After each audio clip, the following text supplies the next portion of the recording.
గురువులు, ఋషులు, యోగులు, సిద్ధ యోగులు అన్నారు, గురువులు, జగద్గురువులు అన్నారు. ఏంటండి వీళ్ళందరి మధ్య వ్యత్యాసం ఏంటి? అసలు ఎవరు ఏ రకంగా సమాజానికి ఉపయోగపడతారు? పుస్తకాల్లో చూసి పాఠాలు చెప్పేవాడు ఉపాధ్యాయుడు, వాచక గురువు. మనకి పని బాట నేర్పేవాడు సూచక గురువు. ఒక ఆశ్రమానికి వెళ్ళినప్పుడు ఎలా ఉండాలి అని ఆశ్రమ నియమాలు నిర్ణయాలు చెప్పేవాడు బోధక గురువు. ఓకేనా? ఇప్పుడు మాలాంటి వాళ్ళని తయారు చేసేవాళ్ళు సిద్ధ గురువులు. ఓకేనమ్మా? జగద్గురువులు ఇందాక చెప్పాను మీకు. ఎవరైతే తన పరివారంతో వస్తూ ఉన్నారో వారిని చూసి గురువులు సైతం లేచి తన శిష్యులతో సైతం లేచి నిలబడి ప్రణమిల్లుతారో వారు జగద్గురువులు. వారు ఆది శంకరాచార్యులు వారు స్థాపించినటువంటి చతుర్మాయ పీఠాధిపతులు మాత్రమే జగద్గురువులు. ఇంకెవ్వరూ జగద్గురువులు కాదు. ఎవరైనా పెట్టుకుంటే అది పేరు వాళ్ళు బిరుదుకై వాళ్ళు పెట్టుకున్నట్లే కానీ మేము ఎవరూ అంగీకరించాం. జగద్గురువులు అంటే ఆది శంకరాచార్యుల వారి పరంపర మాత్రమే జగద్గురువులు. ఇంకొకళ్ళు ఉంటారు నిషిద్ధ గురువు. వాళ్ళు గురువులే, కాకపోతే మనుషుల్ని ఎలా హింస పెట్టాలి, మనుషుల్ని ఎలా చంపాలి, ఏ మనిషికి ఎలా పెడితే వాడి జీవితం ఆగిపోతుంది, ఏ మొక్కని ఎలా అంటే పూసే కాసే చెట్టుని ఎలా పడగొట్టాలి అంటే శుద్ర ప్రయోగాలు అంటారు. ఇలాంటి దిక్కుమాలిన విషయాలు నేర్పే వాళ్ళని వాళ్ళు గురువులే, వాళ్ళని మనం గౌరవించాలి. కానీ నిషిద్ధ గురువులు వాళ్ళు అంటే వాళ్ళ దగ్గర విద్య నేర్చుకోకూడదు. విద్య నేర్చుకుంటే ఏమవుతుంది? ఇప్పుడు ఒక రౌడీ దగ్గరికి వెళ్ళామనుకోమ్మా, వాడు మనిషిని ఎలా చంపాలి ఎలా పెరియాలో నేర్పుతాడు. దానివల్ల సమాజానికి ఉపయోగం ఏంటి? అదే ఒక పెద్ద డాక్టర్ దగ్గర నువ్వు సర్వీస్ చేస్తే కనీసం నువ్వు ఆర్ఎంపీ డాక్టర్ అని అవుతావు. ఆయన డాక్టర్ ఎలా కావు కదా, కనీసం ఆర్ఎంపీ అని అవుతావు. అంటే కడుపులు నొప్పి వచ్చిన టాబ్లెట్ ఇస్తావు, జ్వరం వచ్చిన ఇంజెక్షన్ చేస్తావు. అంతేకాని జనాన్ని చంపవు కదా. అందుకని నిషిద్ధ గురువుల దగ్గరికి ఎప్పుడు వెళ్ళకూడదు. వాళ్ళు శుద్ర ప్రయోగాలు చేసేటువంటి వాళ్ళు అవే నేర్పుతారు. ఉన్నాయా ఈ క్షుద్ర పూజలు? ఖచ్చితంగా ఉన్నాయి. లేవని ఎందుకు అనుకుంటున్నావు? ఇవి మంచిగా ఉపయోగించవచ్చు, చెడుగా ఉపయోగించవచ్చా? శుద్ర ప్రయోగం అంటేనే శుద్రం అంటేనే చెడు, దాన్ని చెడుగానే ఉపయోగిస్తారు. వీటిలో బోల్డ్ అనుభవాలు ఉన్నాయి మాకు. ఒకటి ఏదైనా మాకు ఇప్పుడు జస్ట్ ఒక 4 నెలలే అవుతుంది మనకి తెలంగాణ బోర్డర్లోనే జగ్గేపేట దగ్గర ఒక కుటుంబానికి వాళ్ళు బాగా ఆస్తిపరులు, అన్నీ పోయినాయి. లారీలు, పొలాలు అన్నీ పోయాయి. మంచి ఇల్లు కట్టుకున్నారు ఒక చోట. వీళ్ళు 9 ఉంటారు. ఈ గదిలో కూర్చున్నప్పుడు ఆ గదిలో నుంచి ఎవరో పిలిచినట్టు అనిపిస్తుంది, ఆ గదిలో పిలిచినప్పుడు ఈ గదిలో నుంచి ఎవరో పిలిచినట్టు అనిపిస్తుంది, పడుకుంటే మొహం పెట్టి చూసినట్టు అనిపిస్తుంది. ఇవన్నీ చెప్పటానికి కొంచెం విచిత్రంగా ఉంటాయి కానమ్మా, ఆ బాధ అనుభవించే వాళ్ళకి నరకంగా ఉంటుంది. ఆ బాధ అనుభవించే వాళ్ళకి నరకంగా ఉంటుంది, నరకప్రాయంగా ఉంటుంది. భోజనం వండుకుంటారు, చప్పగా అయిపోతుంది. నైటు ఎవరో తలుపు కొట్టినట్టు ఉంటుంది, బయటకు చూస్తే ఎవరు ఉండరు. వాళ్ళు అటు తిరిగి ఇటు తిరిగి ఎప్పటికో మా బోటుల దగ్గరికి వస్తారు. అందుకంటే కాషాయం కట్టుకున్న వాళ్ళందరూ కూడాను స్వచ్ఛమైన గురువులు కాదు కమ్మా, మనం అది కూడా చెప్పాలి. ఓకేనా? కనుక ఈ ఆటుపోట్లు తిని ఉన్న డబ్బులన్నీ పోగొట్టుకొని ఆ ఐశ్వర్యం ఆరోగ్యం రెండూ పోగొట్టుకున్న తర్వాతే మాలాంటి వాళ్ళ దగ్గరికి వస్తారు. దాన్ని చండక్రియ అంటారు, చండా ప్రయోగం అంటారు. అంటే ప్రయోగాల్లో ఇది ఒక ప్రయోగం పేరా ఏంటి అసలు? ప్రేతోన్మాదం, భూతోన్మాదం, రక్తబేతాళం, చండ ప్రయోగం, ఇట్లా 108 రకాల ప్రయోగాలు ఉంటాయి. వాక్ స్తంభన, బుద్ధి స్తంభన, క్రియాస్తంభన, కట్టేయటం. ఇప్పుడు రక్తబేతాళం చేస్తే వాడికి రక్తం తగ్గిపోతూ ఉంటుంది. ఏ హాస్పిటల్కి వెళ్ళినా టెస్టులు ఏమీ రాదు, కానీ రక్తం ఉండదు, పాలిపోతూ ఉంటారు. క్షుద్ర ప్రయోగం వల్ల జరిగే ముఖ్యమైన విషయం ఏంటంటమ్మా, ఐశ్వర్యం ఆరోగ్యం రెండు దెబ్బతింటాయి. ఎందుకంటే ముందు ఆరోగ్యం దెబ్బతింటుంది. దీనికోసం మనం యాక్చువల్గా హాస్పిటల్కి వెళ్తాం కమ్మా, హాస్పిటల్ చుట్టూ తిరుగుతాం. ఏ హాస్పిటల్కి వెళ్ళినా 3 రోజులు మాత్రమే బాగుంటుంది, 4 రోజులు మళ్ళీ మరొక వస్తుంది. డాక్టర్ గారు బాగా చూడలేదు అనుకుంటారు, కానీ ఇక్కడ ఇంకేదో ఉందనుకోరు. డాక్టర్ ఎందుకు బాగా చూడరమ్మా? అందులో ఇవాళ రేపు అన్ని మూఢనమ్మకాలు అనే భావనలో ఉన్నారు కాబట్టి వెళ్ళిపోతారు.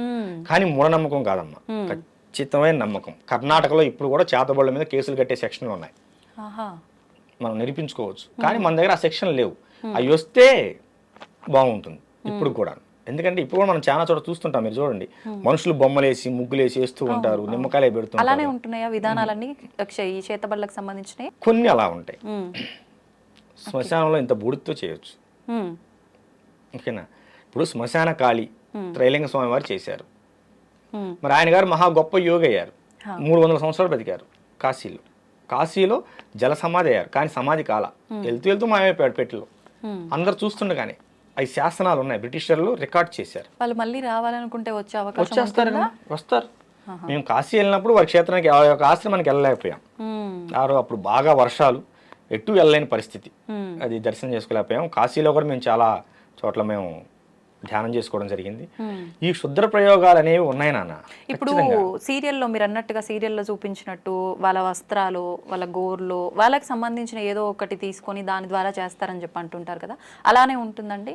అంటే ఒక మనిషికి ప్రయోగం చేయాలనుకున్నప్పుడు అమ్మ ఖచ్చితంగా ఆ మనిషికి సంబంధించిన ఏదో వస్తువుని సేకరిస్తారు.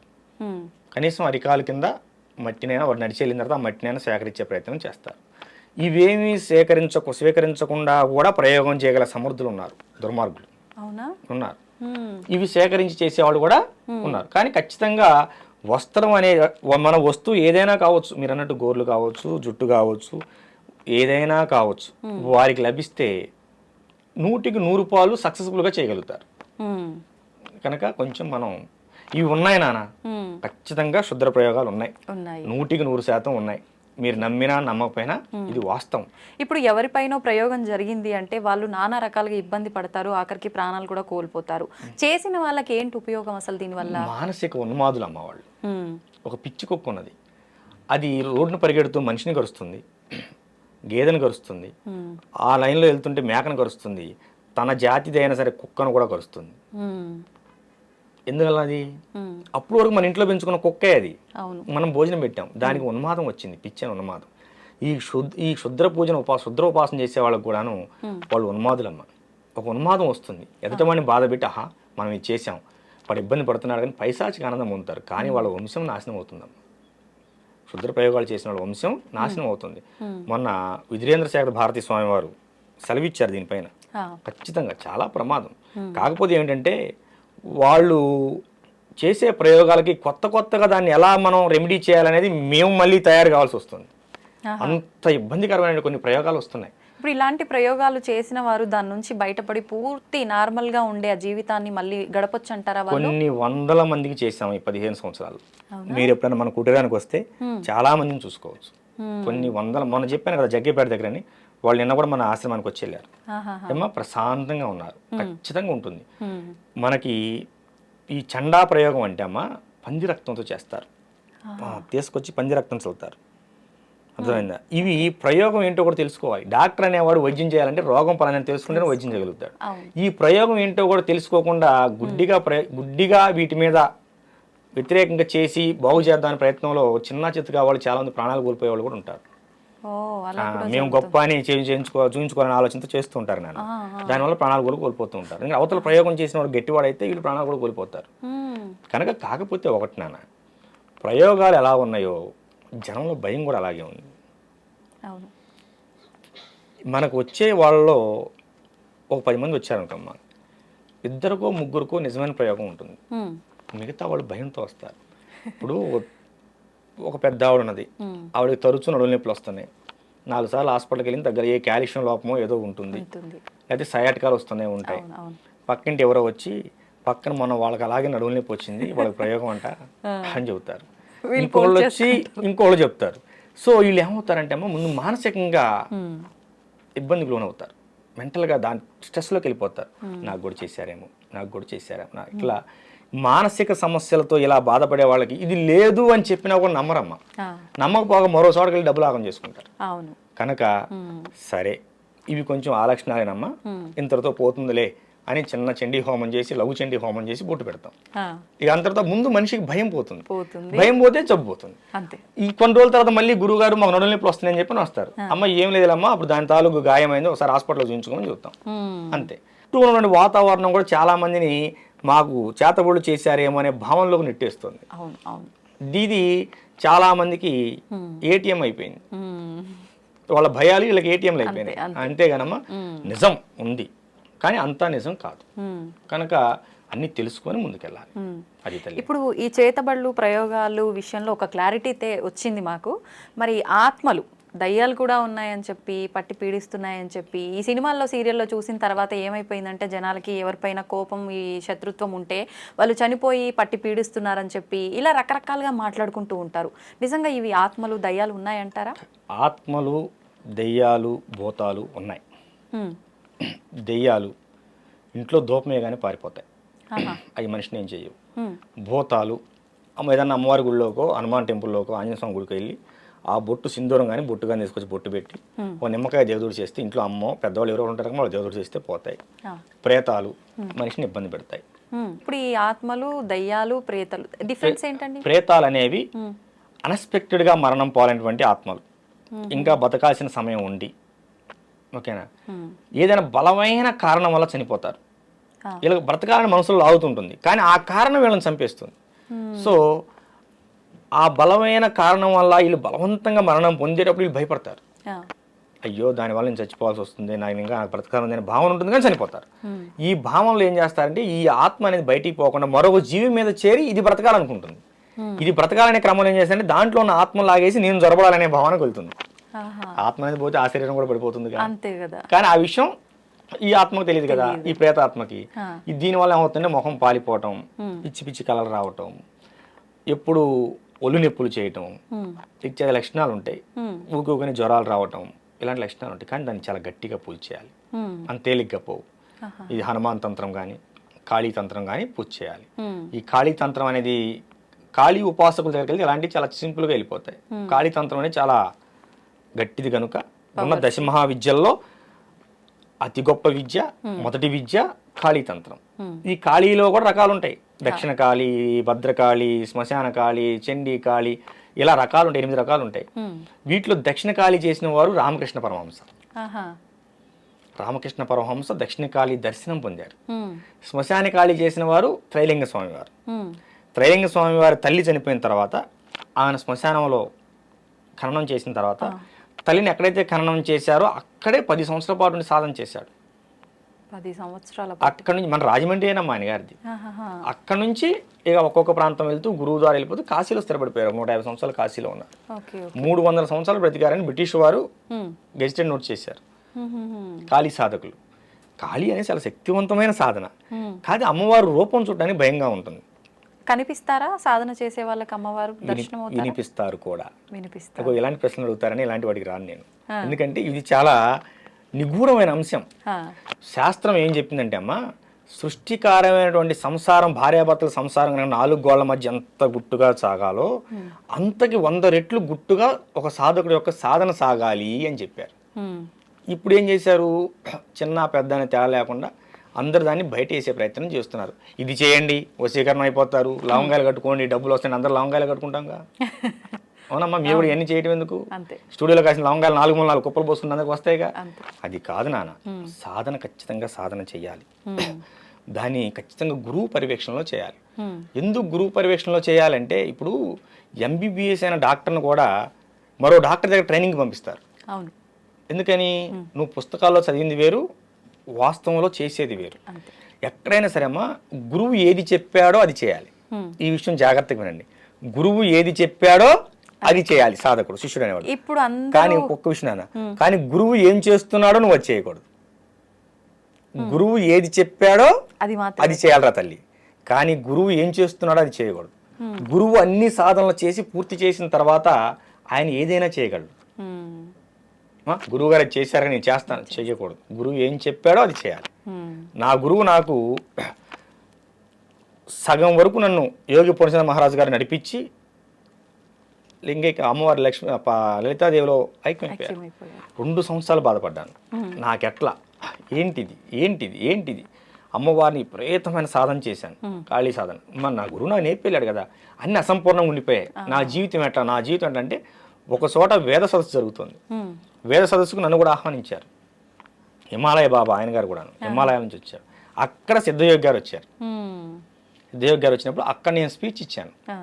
ఇట్లాగే స్పీచ్ ఇచ్చి పక్కన కూర్చుంటే, నువ్వు బాధపడకు, గురువు లేడని నువ్వు బాధపడకు, రా అని చెప్పి నన్ను చేయబట్టి గదిలో తీసుకెళ్ళి, మా బాబు కూడా ఉన్నాడు అక్కడ, లోపల తీసుకెళ్ళి భోజనం పెట్టారు. మొట్టమొదటిసారి నాకు భోజనం పెట్టి, గురువు గారు నన్ను శిష్యుడిగా అంగీకరిస్తారా అని అడిగాను. చూద్దాం, అలా అడగకూడదు అన్నారు.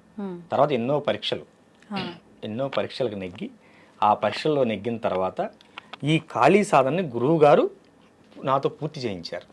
ఎటువంటి పరీక్షలు మేము తెలుసుకోవచ్చా? అవి చెప్పిన అర్థమయ్యాయి కావు. ఓకేనా? ఒక గురువు శిష్యుడికి ఏ విధంగా పరీక్షలు పెడతారనేది ఆ క్షణంలో ఆ టైంలో ఏదైనా పెట్టవచ్చు, అంతే. దారిని వెళ్తూ మనం వదిలిపెట్టి వెళ్ళిపోవచ్చు. గురువు వచ్చిన దాకా నిలబడాలి మనం, లేదా గురువుగా నేను పలానా సార్ ఉన్నారు రమ్మంటే అప్పుడు వెళ్ళాలి. ఇలాంటివి చాలా ఉంటాయి. అన్ని సాధన కూడా చాలా కఠినంగా ఉంటుంది. ఖాళీ సాధన అంటే శ్మశానాల్లో చేస్తారు, రోడ్లెంబడి చేస్తారు, బట్టలు లేకుండా చేస్తారు. ఇలాంటివన్నీ ఉన్మాద ప్రవృత్తులు. నేను నాకు దేవస్థానంలో చేశాను, మన అఖిలాండేశ్వర అమ్మవారి దేవస్థానం. మా గురుదేవులు యోగి పూర్ణచంద్ర మహారాజు గారు వారి స్వహస్తాలతో శుద్ధమైన తాంత్రిక విధానంలో, వేదోక్తంగా కాదమ్మ, శుద్ధమైన తాంత్రిక విధానంలో అమ్మవారిని సర్వజ్ఞ పీఠం నాకు పీఠాన్ని ప్రకటించి నన్ను పీఠాధిపతిగా ప్రకటించి 2016 అక్టోబర్ 2వ తేదీన దసరా నవరాత్రుల మహోత్సవాల్లో తెల్లవారుజామున బ్రహ్మముహూర్తంలో ప్రతిష్ఠించారు. నేను నా గుడిలోనే నేను ఖాళీ సాధన మొత్తం పూర్తి చేశాను. ఎన్ని సంవత్సరాలు పట్టింది మీకు సాధన కంప్లీట్ అవ్వడానికి? 2007 22. మరి నాకు సిద్ధయోగులు గారు వచ్చిన తర్వాత కదా పూర్తి అయిపోయింది. 2007 నుంచి మొదలు పెడితేను 2022కి పూర్తయింది. లెక్కేసుకోండి, 13 సంవత్సరాలు పట్టింది.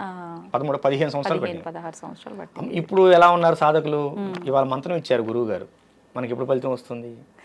మనం నెల చేసామే, లేదు నాన్న, నెల 2 నెలలు. అసలు మనకు ఒక దేవతా మంత్రం మనకు అర్థం కావాలంటే అమ్మా, నువ్వు ఆగకుండా రోజుకు 3 గంటల చొప్పున 180 రోజులు సాధన చేయాలి, జపం చేయాలి. అప్పుడు నీకు ఆసనం అంటే ఎలా కూర్చోవాలో అర్థమవుతుంది. అర్థమైందా? కూర్చునే విధానం కూడా ముఖ్యమా? చాలా ముఖ్యం నాన్న. అంటే అది కంప్లీట్ మీరు ఉపాసన పరులుగా ఉన్న వాళ్ళక, మాలాంటి సామాన్యులకు కూడానా? ఎవరైనా ఒక మంత్ర సాధన చేయాలంటే ఆసన శుద్ధి కావాలి, ఆత్మశుద్ధి కావాలి, శరీర శుద్ధి కావాలి. గురువు శరీర శుద్ధి చేసి నీకు మంత్రాన్ని ఇస్తాడు.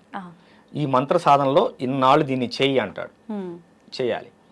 చేస్తే అప్పుడు మనం ఆత్మశుద్ధి శరీర శుద్ధి సాధించుకున్నాం అనే విషయం మనకు ఎలా తెలుస్తుందంటే, అక్కడి నుంచి ఇంకో మెట్టు ఎక్కిస్తారు గురువు సాధనలో. లేదు నానా, మా గురుదేవులు నన్ను బంగారం అంటాడు. లేదు బంగారం, ఇంకా చేయాలి అంటే చేయటమే. అంటే మనం ఎక్కడో పొరపాటు చేసాము. వారాహి సాధన 40 రోజులు ఇచ్చారు దీక్ష, నాకు 6 నెలలు చేయించారు. ఇంకా అవలేదు దీక్షలో, వారాహి దీక్షలోనే ఉన్నాను నేను. అవునా? రేపు పౌర్ణానికి అవుతుంది, పౌర్ణానికి పూర్ణం అవుతుంది అన్నారు నిన్నే గురుదేవులు. 40 రోజులు దీక్ష, మండల దీక్ష కాలం అని వారాహి దీక్ష ఇచ్చి 6 నెలలు చేయించారు. ఎందుకని? మీరు లోపం చేస్తున్నారా లేదంటే ఏంటి? ఎందుకని అనే ప్రశ్న గురువును అడగకూడదు. అడిగిన రోజు నువ్వు శిష్యుడిగా పనికిరావు. ఒకవేళ మీకేమైనా అర్థమైందా ఎందుకు ఇలా జరుగుతోంది అని గురువు గారిని ప్రశ్నించకపోయినా? అంటే వారాహి దీక్ష అనేది శక్తి దీక్ష, అంటే మనకు బాడీ గార్డ్. నాకు భవిష్యత్తులో ఆమె అవసరం ఎక్కువగా ఉన్నదేమో. ఇప్పుడు ఈ ఆధ్యాత్మిక ప్రపంచంలో, లౌకిక ప్రపంచంలో శత్రువులు కనిపిస్తారు నాన్న, ఆధ్యాత్మిక ప్రపంచంలో శత్రువులు కనిపించరు. కనుక ఆధ్యాత్మిక ప్రపంచంలో నాకు భవిష్యత్తులో ఏమైనా శత్రు బాధలు ఉంటాయేమో శత్రువు వలన, కనుక అది నా వరకు చేరకూడదంటే ఏమని చేయవలసి ఉంటుందేమో. నాకు అసలు ఆలోచన కూడా లేదు. గురువుగారి వారాహి నవరాత్రులప్పుడు గురువుగారి ఫోన్ చేశారు, నాన్న నీ వారాహి దీక్ష ఇస్తున్నా, మొదలుపెట్టాం. 41 రోజులు అయిపోయింది గురుదేవా అని ఫోన్ చేశాను. మెసేజ్ పెట్టమే, వాళ్ళు స్పందిస్తే మనం తిరిగి ఫోన్ చేయాలి, అంతేగాని ఫోన్ చేయకూడదు. మెసేజ్ పెట్టాము, అందులోంచి మెసేజ్ నాకు ఫార్వర్డ్ అయింది, నాన్న నీ దీక్షను 6 నెలలు పొడిగించాను, చేసుకో. మరి అంత కఠినంగా ఉంటుంది వారాహి దీక్ష అనేది. మరి 6 నెలల నుంచి చేస్తున్నాడు, చిన్న విషయం. దీక్షలు అనేవి గురుముఖంగానే తీసుకోవాలి, గురువు ఆధ్వర్యంలోనే చేయాలి, గురువు ఆధ్వర్యంలోనే దాన్ని ముగించాలి దీక్ష. అప్పుడు నువ్వు సాధకుడిగా శక్తిపరుడు అవుతావు. నేను మంత్రం చేశాను నాకేం తెలియలేదు, నేను కొన్ని రోజులు సాధన చేశాను తెలియలేదు, లేకపోతే మేము 10 సంవత్సరాలు సాధన చేస్తున్నామని ఎర్రబట్టలు కట్టుకుంటే ఏమీ లేదు. ఏమా ఇప్పుడు కెమెరాల చిప్పు లేకుండా ఎంతసేపు వీడియో తీస్తే ఉంది అంతే. ఇప్పుడు కొంతమంది ఒక 6 నెలలకు సంవత్సరానికి ఫేడ్ అవుట్ అయిపోతూ ఉంటారు. ఎందుకని?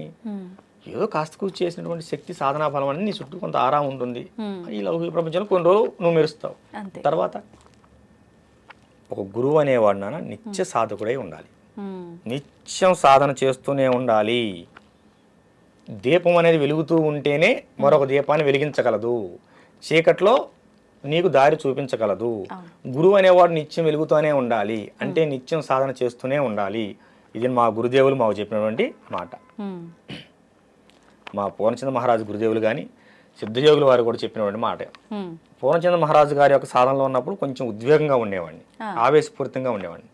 సిద్ధయోగి గారి శిష్యరేఖంలోకి వచ్చిన తర్వాత, శిష్యుడుగా నన్ను అంగీకరించిన తర్వాత, నేనంటంగా శిష్యుడికి వారు అంగీకరించిన తర్వాత, మొట్టమొదటిసారి ఒక గురువుగా వారిని దర్శించుకున్న తర్వాత నాలో వచ్చిన మార్పు, నా యొక్క ఆవేశం అనేది కానరాకుండా పోయింది. గురువు గారు కూడా అలానే ఉంటారు కదా. శాంతంగా. అంటే మీ విషయంలో కూడా అలానే ఉంటారా? మా అందరితో అలా ఉంటారా? లేదమ్మా, చాలా కఠినంగా ఉంటారు శిష్యుల విషయంలో. ఉమ్, ఏది చెప్పారో అది చేయాలి అంతే. ఉమ్, అలా ఇప్పుడు తండ్రి ఎందుకు కోపడతాడు? బిడ్డ బాగుండాలనే కదా. అంతే. కానీ చాలా ప్రేమగా ఉంటారు. సాధన విషయంలో అసలు చాలా కఠినంగా ఉంటారు. ఆహా. కొంచెం దీనికి చెప్పాను కదా చేయి ఆ. ఇంకా అడగకూడదు. మొన్న నాతో చెప్పారు, ఉమ్. ఇలా మీ పేరు చెప్పి నా శిష్యుడే అమ్మా, ఇలా మీరు అందరితో ఇలానే ఉంటారా? నాన్న తల్లి బంగారం అని పిలుస్తుంటారు నన్ను కూడా. బంగారం అని అంటారు. నేను మీరు ఇంతే ప్రేమగా ఉంటారా మామూలుగా శిష్యుల విషయంలో కూడా? అలా ఉంటే వినరు కదా, మీ శిష్యులు ఎలా ఉంటారని నేను అడిగాను అనమాట. లేదు నాన్న, సందర్భం వచ్చినప్పుడు మాత్రం ఎంత దండించాలో అంత దండిస్తాను. నేను దండిస్తున్నా అనేది కూడా వాళ్ళకు అర్థం అవ్వకుండానే నేను ఒక మాటలోనే అర్థమయ్యేటట్టుగా తెలియజేస్తాను అని చెప్పి నేను అనుకున్న ఆ రోజు ఈ క్వశ్చన్ మిమ్మల్ని ఖచ్చితంగా అడగాలని మాటల్లో మీరే ఆ మాట తీసుకొచ్చేసారు. దండిస్తారు. ఒక కార్యక్రమానికి వెళ్ళాం, ఈ హైదరాబాద్ దగ్గరికి, వరంగల్ దగ్గరికి వచ్చాం. గురువు గారు ఉదయం టిఫిన్ చేయరు, అల్పాహారం స్వీకరించరు. అక్కడ కార్యక్రమం జరుగుతుంది, ఒక హోమం జరుగుతుంది, ఒక 15 రోజుల క్రితం. అందులో నాతో ఒక హోమం చేయించాలని చెప్పి ముందుగానే ఇంటిమేషన్ ఇచ్చారు. నేను ఖాళీ చదవకుండా కదా, ఖాళీ హోమం నాతో చేయించాలి నాన్న, నువ్వే వచ్చి హోమం చేయాలన్నారు. చేశాను, వెళ్ళాను, అందరం వెళ్ళాం. అక్కడ నా శిష్యుడు ఉన్నాడు ఆ ప్రాంతంలో. నేను అలాగని నా శిష్యుడు నన్ను ఎత్తుకుంటూ వచ్చాడు. వచ్చినారు నా కోసం ఆ శిష్యుడు ఏం చేశాడు, ఉదయాన్నే అల్పాహారం తీసుకొచ్చాడు. ఇక్కడ ఈ గురువుగారు ఏం చేశారు, గురువుగారు నా కోసం టిఫిన్ చేయించారు. ఆ రోజు ఎప్పుడు లేని ఆ రోజు ఆశ్రమంలో టిఫిన్ చేయించారు భక్తులందరికీ. నా శిష్యుడు వచ్చాడు, వాడు ఉదయాన్నే టిఫిన్ నాకు టిఫిన్ చేయడం అలవాటు, నన్ను ఉదయాన్నే అల్పాహారం తీసుకోవడం అలవాటు, వాడి కోసం టిఫిన్ చేయండి అని చెప్పారు. ఆ విషయం నా దాకా రాలేదు. నా శిష్యుడు తీసుకొచ్చిన టిఫిన్ నేను చేశాను. ఏం జరిగింది అప్పుడు? ఏదైనా జరగండొచ్చు, ఏదో పెద్దగా జరుగుంటది. బయటికి వెళ్ళిపోవన్నారు, పాదాల మీద పడ్డాను. తర్వాత చెప్పారు, మీకోసమే చేయించారు అల్పాహారం, మీరు చేయలేదు అని. భోజనానికి వంట అయ్యేంత వరకు ఉండి ముందుగా నేనే భోజనం చేసి బయటికి వెళ్ళాను. తగ్గించాను. ఎందుకంటేనమ్మా, గురువులు ఏదైనా, గురువు అంటే తల్లి తండ్రి ఇద్దరు ఉంటారమ్మా. గురువులో తల్లి ఉంటుంది, తండ్రి ఉంటాడు, ప్రేమ ఉంటుంది, మనకి కోపం కాదు, అది క్రమశిక్షణ ఉంటుంది. అంతే, ఒక మంచి మార్గంలో తీసుకెళ్ళడానికి. ఇప్పుడు నా గురువేగా నన్ను ఇక్కడ కూర్చోబెట్టింది. అవునా? ఇప్పుడు నా మీద ఎంత నమ్మకం ఇక్కడ కూర్చోబెట్టగలిగారు, నేను ఆ నమ్మకం నిలబెట్టుకోవాలి కదా. అందుకని గురువుని ఎప్పుడు కూడా అనుసరించండి, అనుకరించొద్దు. అనుకరించొద్దు అంటే ఇప్పుడు ఒక గురువుకి ఇందాక చెప్పిన విధానం ఆయన చేస్తున్నది మనం చేయకూడదు. ఇప్పుడు ఒక గురువుకి ఇంతవరకు గడ్డ ఉందని నువ్వు కూడా గడ్డం పెంచొద్దు. నీ గురువు గోచిపెట్టుకొని తిరిగారని నువ్వు కూడా గోచిపెట్టుకొని తిరగొద్దు. ఓకేనా? నీ గురువు గంజాయి తాగారని నువ్వు గంజాయి తాగొద్దు. నీకు సాధనలో నీకు ఇది చేయమని చెప్పాడు కదా, అదే చెయ్యి. గురువు ఏమి చెప్పాడు అది చెయ్యి, గురువు ఏం చేస్తున్నాడో అది చేయదు. ఇది నా గురుదేవులు నాకు చెప్పిన మాట. నేను అందరికీ ఈ టీవీ షో ద్వారా బయటకు వెళ్తాం కనుక అందరికీ చెప్తున్నాను, గురువుని అనుకరించొద్దు, అనుసరించండి. గురువు చెప్పింది మాత్రమే చేయండి, గురువు చేసేది ఎప్పుడు మీరు చేయకండి. గురువు చేసేది నువ్వు చేసావా, నీ పతనం అక్కడే ప్రారంభమైంది. ఇప్పుడు ఎలక్ట్రికల్ ఇంజనీర్ అమ్మా, ఆయన కరెంటు ఏ వైర్ ఎక్కడ పెట్టాలో ఆయన తెలుసు, ఆయన పట్టుకొని పెడతాడు, స్క్రూ డ్రైవర్ కూడా లేకుండా పెడతాడు. నేను నిన్నగా మొన్న ఐటీఐ స్టూడెంట్, నేను పట్టుకుంటే కుదురుద్ది, ఓ దాంట్లో ఒకటి పెడితే నువ్వన్న పోతావు, లేకపోతే మొత్తం బ్లాస్ట్ అయిపోతుంది. కనుక గురువుని అనుకరించొద్దు, అనుసరించండి. ఇది చాలా ముఖ్యమైన విషయం. గురువులు యోగులు అనగానే చేతిలో ఖచ్చితంగా ఏదో ఒక దండం అనేది ఉంటుంది. అది మీరు చేసిన సాధనలను బట్టి ఆ దండం అనేది ఒక్కొక్కరికి ఒక విధానం ఉంటుందా, ఎలా ఉంటుంది? చాలా వరకు అందరి చేతిలో త్రిశూలం ఉంటుంది, లేదు అనంటే ఒక కట్టె లాంటిదే ఏదో ఒక దండం ఉంటుంది ఒక ఆకారంలో. మీ చేతుల్లో చూస్తే ఎవరి చేతిలో చూడని రకంగా పామునే పట్టుకొని వచ్చినట్టు సుబ్రహ్మణ్య స్వామిని చూస్తున్నామా ఏంటి అనిపిస్తోంది. ఏంటండి? ఇప్పుడు చేతిలో ఉండేవాడిని దండ అంటారు, ఏకదండ, త్రిదండ అని ఉంటాయి. స్వామీజీలో ఇవి వేరు. ఏమా, శక్తి ఉపాసకులకి చేతిలో త్రిశూలం ఉంటుంది, అది వాళ్ళు అమ్మవారి పూజలో పెట్టుకుని బయటకు వచ్చినప్పుడు వాళ్ళు నెగిటివ్ ఏదైనా ఉన్నప్పుడు వాళ్ళ దగ్గర ఉంటాయని చూస్తుంది. ఇది వచ్చేసి నాగాస్త్రం నాన్న. ఇది మా గురువులు దాదాపుగా రాజశ్యామల లాంటి మహాయాగాల్లో కూడా పెట్టి దీన్ని అనుష్ఠానపరిచి మాకు బహుకరించారు. ఇది నాగాస్త్రం, దీనితో నాగబంధం కూడా వేయగలం, నాగబంధం కూడా వేయగలం. ఇది ఉన్న చోటకి నెగిటివ్ ఆరా రాదు. కనుక దీన్ని మొన్న ఇందాక చెప్పాను కదా, ఇళ్లలోకి వాళ్ళ ఇంట్లోకి మనుషులు కూడా వచ్చి తిరుగుతున్నట్లుగా ఉంది భావన అని చెప్పి ఆ ఇంట్లోకి తీసుకెళ్ళాను, మళ్ళీ ఇవాళ ఇక్కడ తీసుకొచ్చాను. బయట ప్రపంచంలోకి ఎక్కడా లేదు, తీసుకెళ్ళాం. తప్పనిసరి అయితే తప్ప ఈ నాగబంధం అనేది బయట ప్రపంచంలోకి రాదు, అసలు కనపడదు. తీసుకెళ్ళకూడదు అలాగా? తీసుకెళ్ళం, అంత అవసరం ఉండదు. మన అవసరం అనుకున్న చోటకి ఇది తప్పదు అనుకుంటేనే ఇక్కడికి పోవాలి. ఎటువంటి బంధనాలున్నా ఈ యొక్క నాగాస్త్రం బయటకు వస్తే అక్కడ తెగిపోతాయి. అక్కడ చండా ప్రయోగం జరిగింది కనుక అక్కడికి తీసుకెళ్లాల్సి వచ్చింది. వెళ్ళినా కూడా పూర్తిగా కాషాయ వస్త్రంతో బంధించబడి ఉంటుంది, బయటికి కనిపించదు మామూలు. ఇక్కడ మాత్రం బయటికి తీశాను. ఒకవేళ అలా కనిపించడం వల్ల ఏంటి, ఏదైనా? ఏమీ లేదు నాన్న. అయితే వాళ్ళకి అదేంటో తెలుసుకోవాలని కుతూహలత పెరుగుతుంది. అవును అవును. కనుక మనం వెళ్ళిన విషయం పక్కకి వెళ్ళి ఈ విషయం గురించి ఎక్కువ చర్చించాల్సి వస్తుంది. కనుక బయట ప్రపంచం చూడటానికి ఉండదు. ఇది గురుదేవులు ఇచ్చినటువంటి ఆజ్ఞ. ఎక్కడైనా సరే బయట ప్రపంచంలోకి వెళ్ళినప్పుడు ఖచ్చితంగా వస్త్రంతో పూర్తిగా నిండి ఉండాలి. సామాన్యుల ముందు ఎక్కడా కూడా బయట ప్రపంచంలో ఉండకూడదు. అత్యవసరం అయితేనే దాన్ని వినియోగించు అని గురుదేవులు ఆజ్ఞ ఇచ్చారు. రాజశ్యామల యాగం పూర్తి చేసిన తర్వాత దీన్ని నా చేతిలో పెట్టారు మన సిద్ధయోగి గారు, మా గురుదేవులు, వారి కృప అది. వారి చేతిలో త్రిశూలం ఉంటుంది కదా. మా గురువు గారి దగ్గర త్రిశూలం ఉంటుంది, మా దగ్గర నాగులు ఉంటారు. అవును. గురుగారు త్రిశూలం ఎవరిని తాకనివ్వరు, అలా ఇది కూడా ఎవరు తాకడానికి లేదా? లేదమ్మా, అసలు ఆ ఛాయల్లోకి కూడా రానివ్వరు గురుగారు వచ్చినప్పుడు. గురువు అసలు లేదుగా, ఛాన్స్ లేదు. మేము పట్టుకోవచ్చు.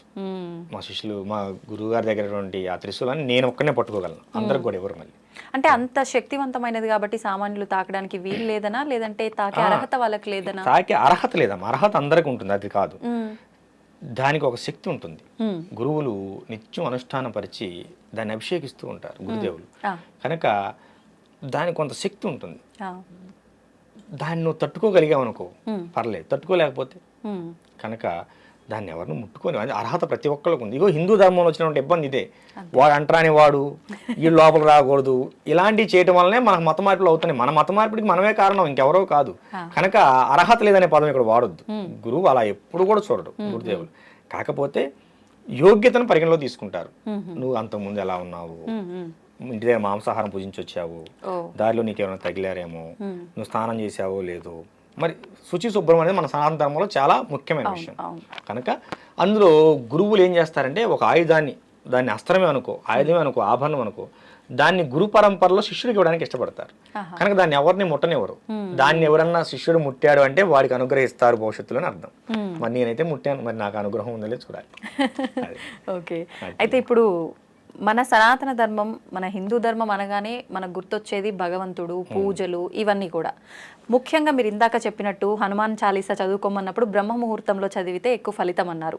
ముఖ్యంగా ఈ బ్రహ్మ ముహూర్తానికి చాలా విశేషం ఉంది అని చెప్పి, ఆ సమయంలో కనుక మనం ఏం చేసినా చేయకపోయినా భగవంతుడికి సంబంధించి కనీసం నిద్ర లేచి మనం నిత్యం చేసుకునే విధానాలైనా ఆచరించాలని చెప్పి అంటూ ఉంటారు.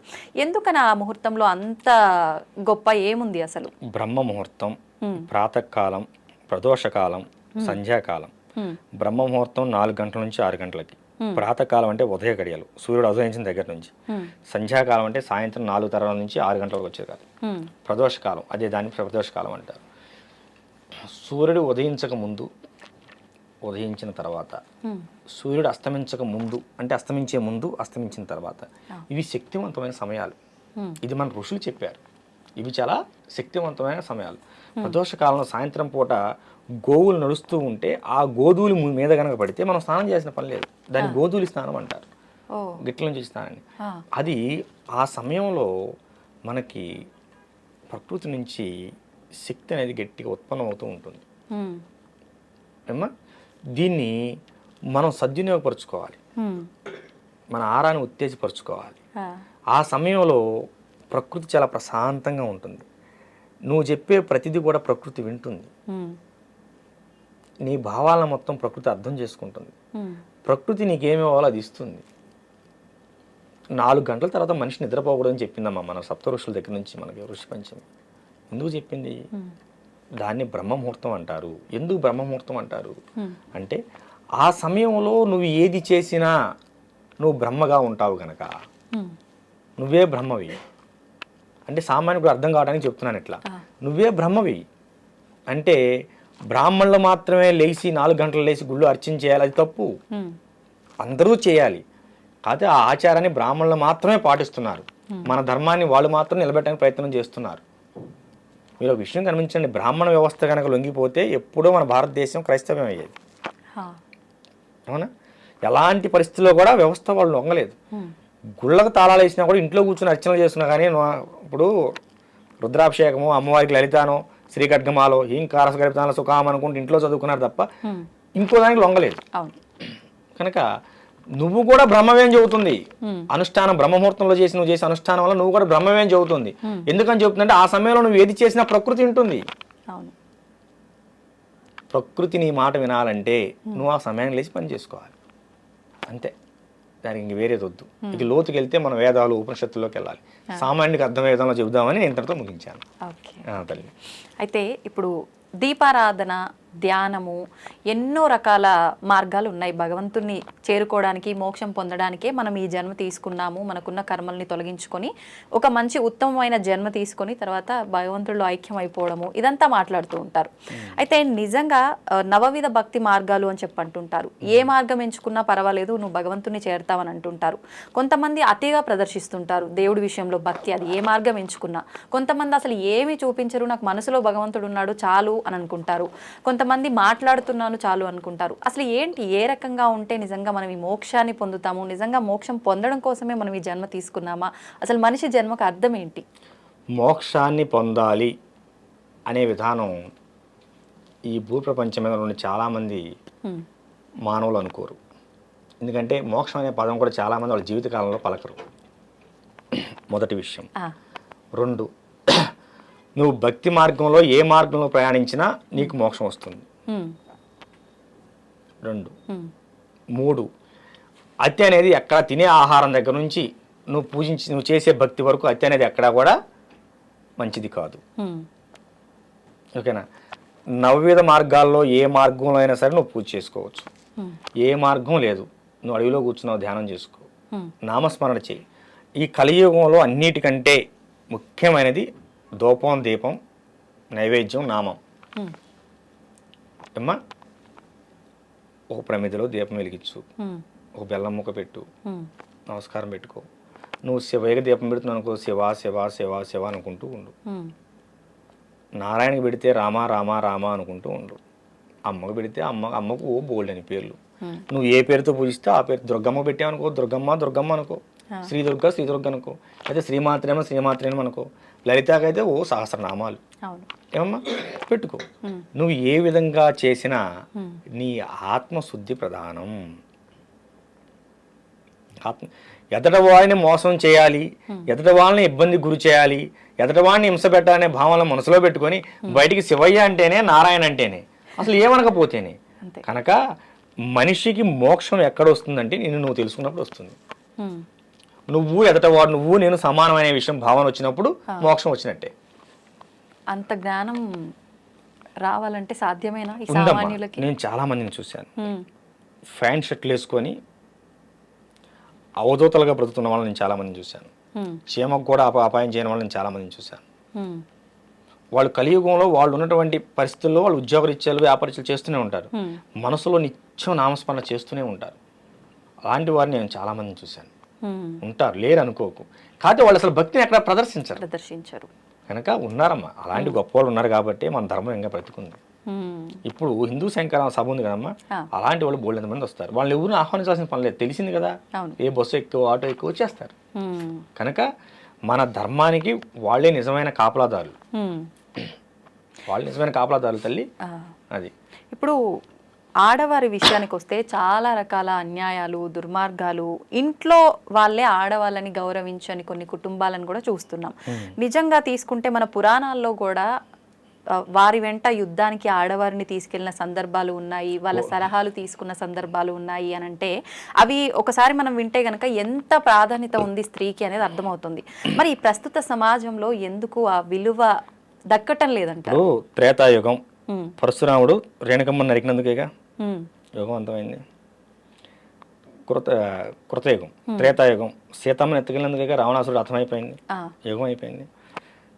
ద్వాపర యుగం ద్రౌపదేవిని నిండు సభలో జుట్టు పట్టుకుని ఈడ్చినందుకేగా కురువంశం మొత్తం నాశనం అయిపోయింది. అవునా? స్త్రీ జోలికి వెళ్ళినప్పుడు ఎవడు వంశమైన నాశనం అవ్వాల్సింది. స్త్రీని హింస పెట్టిన తర్వాత, స్త్రీని అఘోరపరిచిన తర్వాత, స్త్రీ యొక్క ధనమాన ప్రాణానికి అపాయం కనుక జరిగితే ఖచ్చితంగా దానికి మూలం ఎవడైనా సరే వంశం ఆగమైపోతుందమ్మా. ఇంతకంటే దీని గురించి చెప్పుకోవాల్సిన అవసరం లేదు. నీకు 3 ఎగ్జాంపుల్ చెప్పాను. ఓకేనా? మండోదరి మహాప్రతివత, అయినా ఆమె ప్రాతిపత్యం రావణాసురుడిని కాపాడలేదు. అవునా? గాంధారి మహాప్రతివత భర్తను పెళ్లి చేసుకునే ముందే కళ్ళకు గంతలు కట్టుకుంది. అవును, పెళ్లి చేసుకుని వచ్చిన ఎవరైనా కళ్ళకు గంతలు కట్టుకోవచ్చు, తప్పు. పలానా వ్యక్తిని నువ్వు వివాహం ఆడాలి తల్లి అన్నప్పుడే నా భర్త గుడ్డివాడు కనుక నేను కూడా గుడ్డిదానికి ఎలా ఉండాలి ఇప్పటి నుంచే నేర్చుకోవాలని చెప్పి ఆమె కళ్ళకు గంతలు కట్టుకుంది. మహాప్రతివత.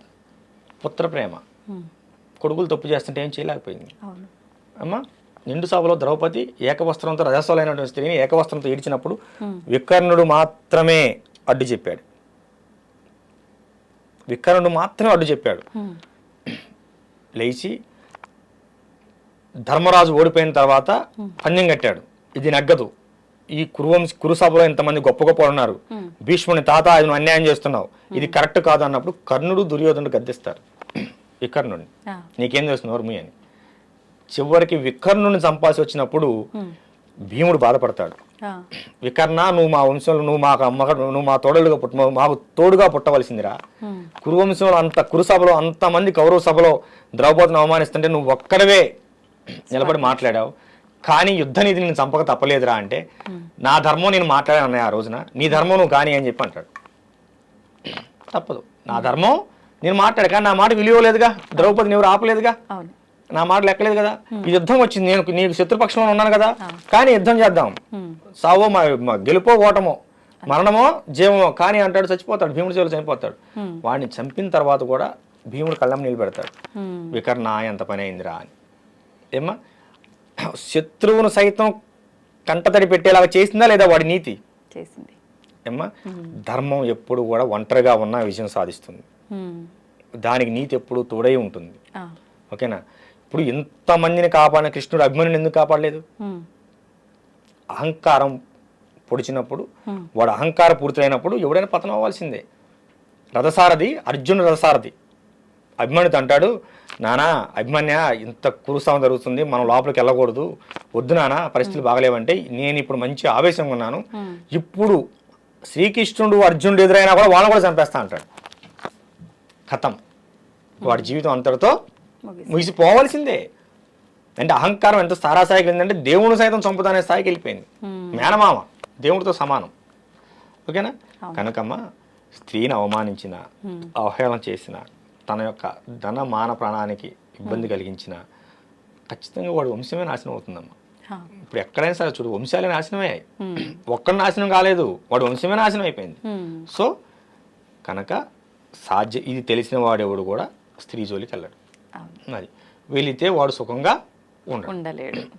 3 యుగాల నుంచి చెబుతున్నారు, అయినా ఈ మూర్ఖులు మారట్లేదు. చూద్దాం. అయితే ఇప్పుడు ఈ దుర్మార్గపు ఆలోచనలు ఇవన్నీ ఏదైతే ఉన్నాయో వాళ్ళ గత జన్మల పాపపు కర్మల యొక్క ఫలితము అనుకోవచ్చా, లేదు అనంటే ప్రస్తుతం ఉన్న ఆహారం యొక్క ప్రభావము అనుకోవచ్చా, ఏమనుకోవచ్చు అంటారు? ఇప్పుడు మనిషికి ఒక జబ్బు చేసింది అనుకోమ్మా, అది గత జన్మకు సంబంధించినటువంటి కర్మఫలం. గత జన్మ కర్మలు అనేవి రోగాల రూపంలో ఈ జన్మలో ఎంటబడుతూ ఉంటాయి, రుణబంధాలు అనేవి పిల్లల రూపంలో పడుతూ ఉంటాయి. ఇప్పుడు వీళ్ళు చేసే అహంకారపూరితంగా చేసే ఆహారాలు, తినే ఆహారపు అలవాట్లు, ప్రతిదానికి మాంసాహారం కావాలి, ఉన్మాదం పెరిగిపోతుంది. తినే ఆహారం, మనం చూసేటువంటి విధానం, మన మనసులో నుండి ఆలోచన విధానం మీద ఖచ్చితంగా పనిచేస్తాయి. కడుపులో పోయేది, కళ్ళతో చూసేది ఖచ్చితంగా మన బుర్రను పాడు చేస్తుంది. బాగు చేయడం కానీ పాడు చేయడం కానీ రెండు కూడా అదే చేస్తుంది. ఏమ్మా, ఇప్పుడు చాలామంది అంటుంటారు, సనాతన ధర్మంలో మాంసాహారం తినొచ్చా అని. తినొచ్చా? కానీ చాలా మంది తినకూడదు అని చెప్తున్నారు కదా. కౌలాచారం, కులావరణ తంత్రంలో 5వ అధ్యాయంలో చాలా క్లియర్గా మనకందరికి తెలిసే విధంగా శ్లోకం 51వ శ్లోకం ఇవ్వబడింది. ఏంటంటే దానికి ఒక కారణం చెప్తా.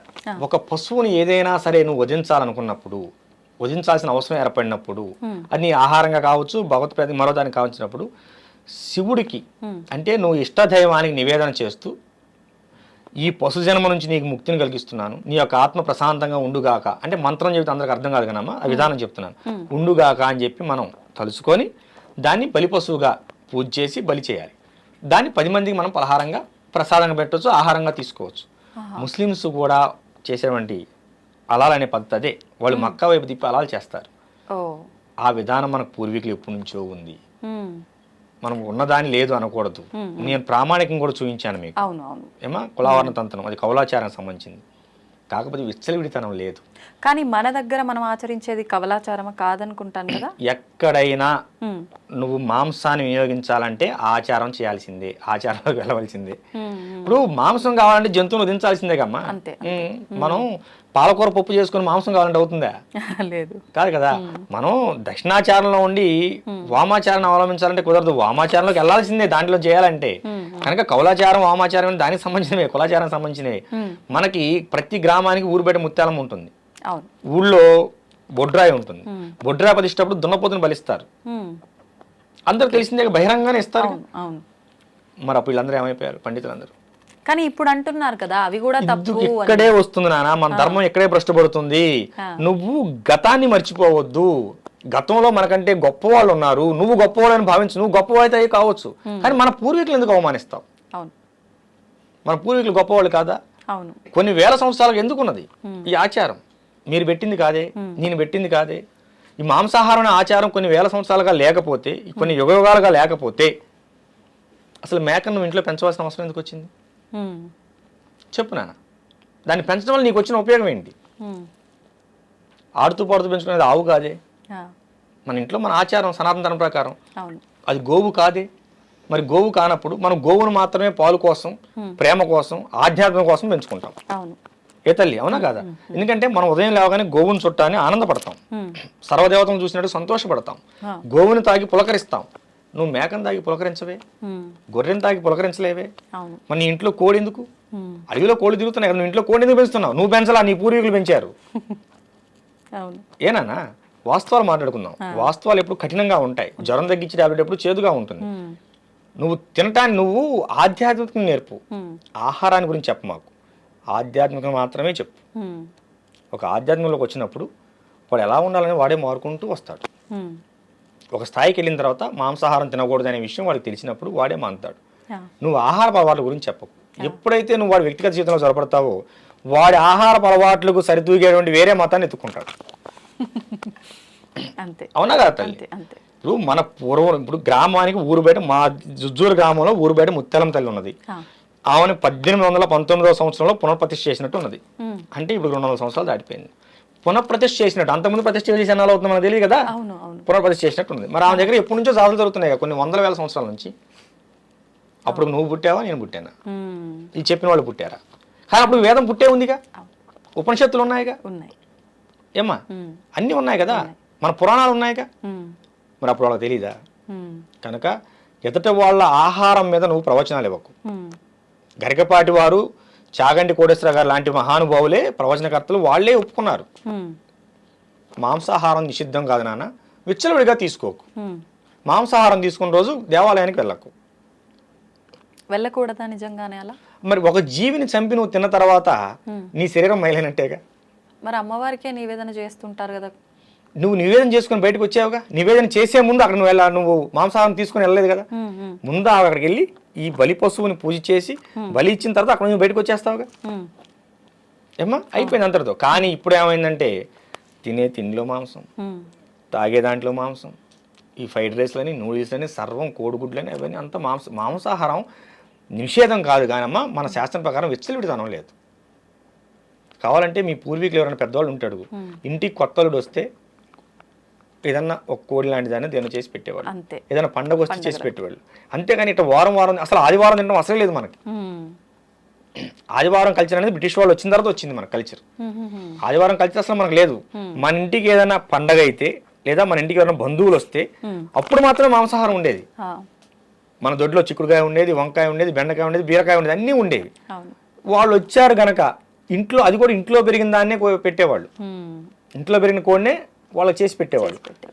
ఇప్పుడంతా హైటెక్ యుగం, హైటెక్ ఫుడ్లు. మరీ దారుణం ఏంటన్నా, 10 సంవత్సరాల పాప పెద్ద మనిషి అవుతుంది. దేని వలన? ఈ బాయిలర్ కోళ్ళ వలన, బాయిలర్ చికెన్ వలన. అదే నాటుకోడి పెట్టు కాదుగా. ఈ పిల్లలు కూడా అవే తింటారు, అవే కావాలి, పలావులు, బిర్యానీలు. కనుకమ్మా మాంసాహారం నిషేధం కాదు, అలా అని విచ్చలవిడితనం లేదు. ఖచ్చితంగా ఉగాది ఉన్నది, ఉదయాన్ని పంచాంగం చూసుకొని వచ్చి సాయంత్రం పొలం మొదలు పెట్టుకుని వచ్చి అదే రోజు సాయంత్రం జంతు బలి చేసుకుంటారు, గ్రామ దేవతలు జంతు బలి చేసుకుంటారు. ఆహా. పల్లెటూరులో ఉన్నది. ఉగాది రోజు చేస్తారు. మా వంశపారంపర్యం మా కులదేవత అంకమ్మ తల్లి, ఆమె ఉగాది రోజు ఖచ్చితంగా బలి ఉంటుంది. ఆహా. మాకు 5-6 తరాల పైనుంచి ఉన్నది. మా అమ్మవారు సొంతంగా మా నాన్నగారు ఉమ్మడిగా ఉన్న దేవస్థానాన్ని తీసేసి మా కోసం విడిగా దేవస్థానం నిర్మాణం చేశారు. నేను ఒక పీఠాధిపతిని అయిన తర్వాత నేనే ఆపలేకపోయాను ఉగాది బలిని. మా అమ్మగారు మా నాన్నగారు ఆ మాట తీసుకున్నారు. మనకి మా నాన్నగారికి జ్ఞాపకం వచ్చినప్పుడు 5-6 తరాలు. ఇప్పుడు మీరు 7-8 తరాలుగా మనకు అమ్మవారు ఉన్నది నాన్న. నువ్వు ఇలా పీఠాధిపతి అయ్యావు అయినంత మాత్రాన నువ్వు మన వంశం పరంగా వస్తున్న ఆచారాన్ని ఆఫ్ చేస్తే ఒప్పుకోను. మిగతా 360 రోజులు నీవి, 65 రోజులు నీవి. ఉగాది మాత్రం అమ్మవారిది. ఆ రోజు అమ్మవారికి వదిలేయాలి నువ్వు. ఆ రోజు అమ్మవారి జాతర జరగాల్సిందని చెప్పి మా నాన్నగారు నా దగ్గర మాట తీసుకున్నారు. ఎన్ని తరాల నుంచి వస్తుంది. ఇగో ఇలాంటి వాటిని అడ్డగోలు ప్రసంగాలు చేసి ఆపటం వల్లనే ఇవన్నీ ఇబ్బందులు వస్తున్నాయి. సరే ఆఫ్ చేయనా, ఏ మాంసాహారం వద్దు. తోటకూర కట్ట కోసం కొట్టుకుంటారు, కొత్తిమీర కట్ట కోసం కొట్టుకుంటారు. అవునా? కేజీ టమాటాలు 50 రూపాయలు అయితేనే తినగలిగే వాళ్ళు లేరు. ఇప్పుడు మాకు 30% ఉన్నారమ్మా మొత్తం మీద. 20-30% ఉన్నారు వెజిటేబుల్స్. 100% అయ్యారనుకుందాం. ఓకేనా? నువ్వు ఇంటర్వ్యూ ఆఫ్ చేసి తోటకూర ఎక్కడ అమ్ముతున్నారో ఎత్తుకోవాల్సి వస్తుంది. ఇంకా నీకు దొరకదు. మాటలు చెప్పడం వేరు నాన్న. మనం వాస్తవికత జీవితంలో జీవిద్దాం. మనం వాస్తవికతంగా జీవిద్దాం. నేను ఫైనల్గా చెప్పేది ఏంటంటే మాంసాహారం నిషేధం కాదు, కానీ విచ్చలవిడితనం లేదు. మీకు తెలియకపోతే ఈ కులవర్ణ తంత్రాన్ని ఒకసారి చూడండి. దాంట్లో ప్రత్యేకించి ఒక పశువును బలిచ్చే ముందు ఏ మంత్రం చదవాలో కూడా మంత్రం కూడా ఉన్నది.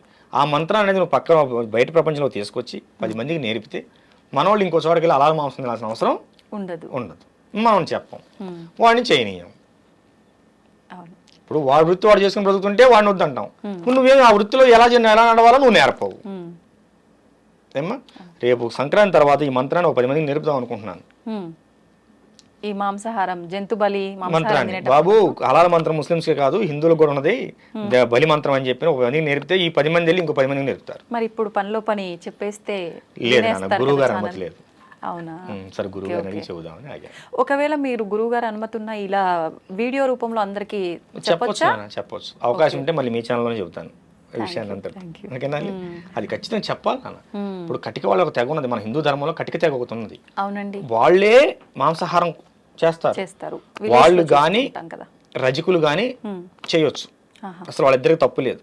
రజక వర్ణానికి కానీ కటిక వర్ణానికి కానీ తప్పు లేదు. అసలు ఆ వర్ణం వాళ్ళే లేరు ఇప్పుడు. ఏమైపోయారంటారు? వర్ణాలన్నీ మాయమైపోయినాయి అమ్మా. మనమే మాయం చేసుకుంటున్నాం. నువ్వు వెళ్ళి ఎక్కడో తెచ్చుకుంటున్నావు, వీడి కొట్లో కొనవు, వీడి అండోలో ఎగలు తోలుకుంటాడు, వీడికి భార్యాపిల్లలు ఉంటాడు కదా, వీడు వాడి కింద కూలికి వెళ్తున్నాడు. మన ధర్మాన్ని మనం బతికించే ప్రయత్నం చేయాలి. అవును. ఈ తిండి మీద బట్టల మీద పక్కన పెట్టు. మన ధర్మంలో ఎవడన్నా వెనకబడిపోతున్నాడంటే ఒక వర్ణం వాళ్ళు ఎందుకు వెనకబడిపోతున్నారు దాని మీద దృష్టి పెట్టండి. దేవాలయ మాన్యాలు మొత్తం అమ్ముకున్నారు. ఇవాళ వచ్చి సేవ చేయమంటే ఎవడో ఎలా చేస్తాడు? ఇప్పుడు మా నాన్నగారు అమ్ముకున్నారమ్మా. మా దేవాలయం భూమి ఉందనుకుందాం, మాన్యం 4 ఎకరాలు మా నాన్నగారు అమ్ముకున్నారు. నన్ను వచ్చి దేవాలయంలో సేకరించమని ఎందుకు చేస్తాను? నాకు హక్కు లేనప్పుడు బాధ్యత లేదు కదా. అదే కదా. నేను నా హక్కును కోల్పోయాను. నాకున్న దేవాలయం సంబంధించిన ఆస్తి హక్కు నేను కోల్పోయినప్పుడు నాకు దేవాలయం బాధ్యత ఎందుకు ఉంటుంది? ఇది రాజకీయ కోణంలో జరిగిన కుట్రమా. రేపు హైందవ శంకరంలో అదే చేస్తున్నాం. ఖచ్చితంగా మన దేవాలయ ఆస్తులను మనం తిరిగి వస్తే మళ్ళీ మన దేవాలయాన్ని కలకలాడుతుంది. 1,00,000 ఎకరాలు పైన ఈ 2 తెలుగు రాష్ట్రాల్లో 1,00,000 ఎకరాల పైన అన్యాక్రాంతం అయిపోయింది మన దేవాలయ భూములు. లెక్క ప్రకారం 1,40,000 చిల్లరమ్మ. 1,40,000 ఎకరాలు అన్యాక్రాంతం అయిపోయింది. అది తల్లి. అయితే ఇప్పుడు భగవంతుడు ఒక్కరే అంటారు కదా. అవును. కానీ శివుడిగా, కృష్ణుడిగా, రాముడిగా రకరకాల రూపాలతో రకరకాల పేర్లతో ఆరాధిస్తూ ఉంటాం. ఎవరికి నచ్చిన రూపంలో వాళ్ళు. ఎందుకు భగవంతుడు ఒక్కడే అయినప్పుడు ఇన్ని రూపాల్లో ఎందుకు ఆరాధించాలంటారు? ఈ ప్రశ్న అడగాల్సినంత అవసరం ఏముంది? నా చిన్న ప్రశ్న. నేను యోగి నరేంద్రానంద స్వామీజీని. మా నాన్నగారికి నేను 5వ సంతానం, చిన్న కొడుకుని. మా అన్నయ్యకి నేను తమ్ముడిని, 3 అక్కలకి తమ్ముడిని. ఇప్పుడు మా అన్నయ్య గారి పిల్లలకి నేను బాబాయిని. ఓకేనా? నా భార్యకి నేను భర్తని, మా అత్తయ్య గారికి నేను అల్లుడిని. నా మీద చెబుతాను, ఇంకోటి వద్దు. నా పిల్లకి నేను తండ్రిని. ఇప్పుడు మా అక్కయ్య గారి పిల్లలకి నేను మేనమావని. నాలో ఎంతమంది కనిపించారు నీకు? ఎన్ని పేర్లు కనిపించాయి? ఒక సామాన్యమైన నాకే ఇన్ని బంధాలు ఇన్ని పేర్లు ఉన్నప్పుడు భగవంతుడు ఉంటే తప్పేంటి? మరి భగవంతుడు ఒక్కడే అని చెప్పడం ఎందుకు? నేను ఒక్కనేగా. మీరు ఒక్కరే. మీ పక్కనున్న వాళ్ళందరికీ మీరు ఒక వరసతో అలా ఒక బంధం ముడిపడి ఉంది. అవును. అంతేగాని ఇప్పుడు భగవంతుడు కూడా అంతే. ఇప్పుడు నేను చూసే కోణంలో నాకు శివుడు, నువ్వు చూసే కోణంలో నీకు విష్ణుమూర్తి. ఓకేనా? ఇంకోళ్ళు చూసే కాలంలో లక్ష్మీదేవి. ఇప్పుడు కాళికాదేవి ఎన్ని అవతారాలు ఉన్నాయి? పార్వతీదేవి ఏదైనా పార్వతి నుంచి వచ్చిన అంశే. ఓకేనా, పార్వతీదేవి ఒక్కరే. సుమ్ముని సంపాదించినప్పుడు దుర్గగా వచ్చింది, రక్తబీజం సంపాదించినప్పుడు కాళిగా వచ్చింది, ఏమ్మా పరివారాన్ని కాపాడగా వచ్చినప్పుడు వారాహిగా వచ్చింది, శాంతమూర్తిగా ఉన్నప్పుడు లలితగా వచ్చింది. సందర్భాన్ని బట్టి భగవంతుడు తన రూపాన్ని వ్యక్తపరిచాడు. ఇప్పుడు ఇక్కడ కరెంట్ ఒకటే, బయట నుంచి వచ్చిన కరెంట్ ఒకటే. వెలుతురు కావాలన్నప్పుడు లైట్లోకి వెళ్ళింది, ఏసీ చల్లదనం కావాలన్నప్పుడు ఏసీలోకి వెళ్ళింది. అంటే ఏసీలోంచి కరెంట్ ఈ విధంగా వ్యక్తపడుతుంది. అంటే మనం ఏ విధంగా కావాలనుకుంటే భగవంతుడు ఆ రూపంలో నీకు దర్శనమిస్తున్నాడు. అదే మన ధర్మం యొక్క గొప్పతనం. నేను ఈ పేరుతోనే ఉంటాను, నన్ను ఇలాగే ఆదరించాలి, నన్ను ఇలాగే కొలవాలి, ఈ పేరుతో కొలవకపోతే మిమ్మల్ని చంపేస్తాను, అది ఈ పేరుతో కొలవాలని చంపేయండి అని మన ధర్మంలో ఎక్కడా లేదు. నువ్వు మొక్కలో చూసినా, రాయిలో చూసినా, రత్నంలో చూసినా, శిలపై చూసినా, నువ్వు ఏ దృష్టితో చూస్తావో నిన్ను ఆ దృష్టితోనే అనుగ్రహిస్తానని చెప్పాడు స్వామివారు భగవద్గీతలో, శ్రీకృష్ణ వారు. నువ్వు ఏ ఏ దృక్పథంతో ఏ ఏ విధంగా నువ్వు దర్శించుకుంటావో నిన్ను ఆయా విధంగానే నిన్ను అనుసరిస్తాను, అనుగ్రహిస్తాను అన్నాడు. ఇక్కడ ఇంకో విషయం చూడండి, బట్టి అనుగ్రహించడం కాదు, అనుసరిస్తాను అంటే నిన్ను నేను ఫాలో అవుతాను, నిన్ను అనుగ్రహిస్తాను, నిన్ను ఎల్లవేళ ఎప్పుడు కూడా నా నామస్మరణ నువ్వు ఏ రూపంలో కొలిచినా నిన్ను నేను కాపాడుతూ ఉంటాను, ఆఖరిగా నీకు ముక్తినిస్తాను అని చెప్పాడు. కనుక కరెంట్ ఒకటే, నువ్వు వంటగదిలోకి వెళ్ళినప్పుడు మిక్సీ తిరగాలి, ఉపయోగించే విధానాలు వేరు. ఇప్పుడు శ్మశానకాళి త్రైలింగేశ్వరుడు అమ్మవారి సాధన చేసి గొప్ప యోగిగా మాలాంటి వాళ్ళందరికీ ఆదర్శంగా మిగిలిపోయాడు. అదే శ్మశానకాన్ని సాధన చేసి కొంతమంది క్షుద్రప్రయోగాలు చేసి జనాన్ని చంపేస్తున్నారు. ఉపయోగించే విధానం ఒకటే ఏమ్మా, ఉపయోగించే విధానం తెలుసుకోవాలి. సాధన ఒకటే, ఉపయోగించే విధానం వేరు. భగవంతుడు ఒకటే, మనం తీసుకునే రూపం వేరు. కాళీని అందరూ తట్టుకోలేరు, భయపడతారు. కనుక ఆమెను పార్వతిగా ఆరాధిస్తారు. పార్వతి కూడా అమ్మో కొంచెం శక్తివంతంగా ఉంటుంది మా వాళ్ళకి లలితగా ఆరాధిస్తారు. కొంతమంది కామాఖ్య వెళ్తారు, అమ్మవారి అదొక రూపం అని ఆలోచిస్తారు. కామాఖ్యలు కూడా ఎటువంటి తప్పుల్లో వీళ్ళు చెప్పి అనవసరం ప్రచారాలు తప్ప, వాస్తవంగా వెళ్ళినప్పుడు దాని గురించి ఒకసారి చెప్తాను. ఓకేనమ్మా, అలా ఉంటుంది, ఇలా ఉంటుంది, అవి పెడతారు, ఇవి పెడతారు, ఏమీ పెట్టరు, అంతా వైదికమే, అంతా వైదికమే. ఇప్పుడు ఈ కౌలాచారం చేయాలనుకున్న వాళ్ళైనా చేసుకుంటారు, తప్పులేదు. ఎందుకంటే అసలు మన ధర్మాన్ని కాపాడింది కౌలాచారమే. నీకు ఆ విషయం తెలుసా? ముస్లిమ్స్ పరిపాలనలో మన దేవాలయాలని బంధించేసినప్పుడు, కూల్చేసినప్పుడు, మీకు దేవుడే లేకపోతే మీరు పూజలు ఎక్కడ చేస్తారని చెప్పి అప్పుడు నవాబులు మనల్ని హింస పెట్టినప్పుడు చెట్టు కింద రాయబెట్టి ఆమెనే ముత్యాలమ్మన్నారు. ఓకేనా, వేప చెట్టుకి పసుపు రాసి మహాలక్ష్మి అమ్మవారు అన్నారు, రావు చెట్టుకి పసుపు రాసి నారాయణ అన్నారు. ఇంకా గుళ్ళోకి ఎవరు పోలా. మరి ఇప్పుడు ఏ ఆచారం కాపాడింది మన ధర్మాన్ని చెప్పునా? గుళ్ళో కొబ్బరికాయ కొట్ల, ఊరు బయటకు వచ్చి వేప చెట్టు కింద ముత్యాలమ్మని చెప్పి విగ్రహం పెట్టి కోడిని కోసారు, పందిని కోసారు. కోడిని కోస్తే వస్తున్నారు ముస్లిమ్స్ దండయాత్రకు వచ్చి, ఎవడరా కోడిని కోసింది వాడిని చంపేస్తాం వదిలేస్తాం అన్నారు. పందిని కోసారు. పందిని కోస్తే ముస్లిమ్స్ రారుగా, పందిని కోసే ఆచారం అక్కడ వచ్చింది వీళ్ళ దెబ్బకి. అంతకుముందు వారాహ అవతారం మన పందిని కోసేవాళ్ళు కాదు. ఈ తొగ్లక్ల పరిపాలన వచ్చిన తర్వాత, ముస్లిం పరిపాలన వచ్చిన తర్వాత వాళ్ళు మన దేవాలయాల మీద దాడి చేస్తున్నారు, ఆ మొత్తంలో రాయి పెట్టుకో పందిని పోయింటా అన్నారు. ఇవాళ దేవాలయానికి రారు, ఎదురుగా గ్రామ దేవతను పెట్టుకొని పందిని బలిచ్చేవాళ్ళు. దాన్ని చండా ప్రయోగం అంటారు. ఏమీ తెలియకుండానే మన పూర్వీకులు చండా ప్రయోగం చేసి ముస్లింస్ని ఆఫ్ చేశారు. ఏమ్మా, మరి ఏది కాపాడింది? నువ్వు ఇంట్లో కూర్చొని మాంసం తినొద్దు, బయటని ఎవరు దాడి చేయొద్దు, చేతులు కట్టుకున్న మన నీ ప్రవచనం కాపాడిందా? అప్పుడు మన పూర్వీకులు తెగింపు చేసేసిన బొల్లు కాపాడే మన ధర్మాన్ని. ఏమ్మా, ఇప్పుడు కూడా కాశీ దగ్గర దేవాలయం అందరు కాక కొట్టుకుంటున్నాం, అవునా? అలాంటి రాజమండ్రిలో ఒక దేవాలయం మీద మసీదు కట్టారు, కట్టుకున్నారు. వాళ్ళ ఆధిపత్యం ఉంది, వాళ్ళు కట్టుకున్నారు, దాన్ని మనం ఏమంటానికి ఏం లేదు. ఇవన్నీ పక్కన పెడితే 4 నెలల క్రితం తమిళనాడులో ఒక దేవాలయాన్ని మసీదు కిందకి ఇచ్చారు. ఆ విషయం మీకు ఎంతమంది తెలుసు? దేవాలయం పాడుపడిపోయిందని చెప్పి దాన్ని బాగు చేయించి మన తమిళనాడు ప్రభుత్వం మసీదు కిందకి ఇచ్చేసింది. ఏమ్మా, మాటలు చెప్పడం వేరురా తల్లి, ఆచరణలోకి వెళ్ళిన తర్వాత అది వేరుగా ఉంటుంది. ఓకే, ఈ బలి అనే ప్రాసెస్ వచ్చిందే అక్కడ నాన్న. ఈ మధ్య లవ్ జిహాదుల గురించి కొత్తగా ఒక స్లోగన్ వచ్చింది, గమనించిందా? హిందువులందరూ కూడా పంది మాంసం తినండి అని డైరెక్ట్గా చెప్తున్నారు. మన హిందూ ధర్మరక్షణ సమితి పెద్దలు 2-3 మీటింగుల్లో నేను స్వయంగా విన్నాను, మీకు వీడియోలో ఉంటాయి చూసుకోండి. పబ్లిక్కి చెప్పినవి అవన్నీ. ఈ లవ్ జిహాద్ని తట్టుకోవాలంటే ఆడపిల్లలకి పంది మాంసం తినడం అలవాటు చేయండి అని చెబుతున్నారు. వీళ్ళు ఇప్పుడు అలవాటు చేసేది ఏంటి? మన పూర్వీకులు ఎప్పుడో చేశారు. దేవాలయాలు కాపాడుకోవడానికి పందులు కోసారు, పందులను బలిచ్చారు. ప్రతి దానికి బలమైన కారణం ఉందమ్మా. మాటలు వేరు, వాస్తవికతలోకి వెళ్దాం. ఓకేనా? కాషాయం బట్టలు పట్టుకుని ప్రతి ఒక్కడు సాధకుడు కాదు, స్వామీజీ కాదు. సాధన చేయాలి, దాన్ని సాధనాపరమైన లోతుపాతులు తెలుసుకోవాలి, అనుష్ఠానంలో బలం పెంచుకోవాలి. అప్పుడే కదా వాడు స్వామీజీ అయ్యేది, నీ దగ్గరకు వస్తే 10 మంది సమస్యలు తీర్చగలిగేది.